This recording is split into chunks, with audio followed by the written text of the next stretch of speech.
एहन सुंदर ससुरारी पाहुन केलहुँ बड़ बिचारी पाहुन केलहुँ बड़ बिचारी पौलहुँ सीता सुंदर नारी जनकपुर में पौलहुँ सीता सुंदर नारी जनकपुर में एहन सुंदर ससुरारी पाहुन केलहुँ बड़ बिचारी पाहुन केलहुँ बड़ बिचारी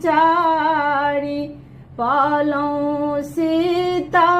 सुंदर नारी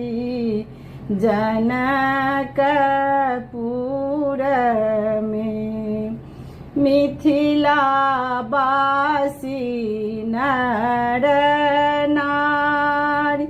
सब सँ जोड़लहुँ सरोकारी सब सँ जोड़लहुँ सरोकारी पालहुँ सुंदर सरहोजी सारी जनकपुर में हे पालहुँ सुंदर सरहोजी सारी जनकपुर में कोना आयलहुँ मिथिला देश एहन के देलनि उपदेश एहन के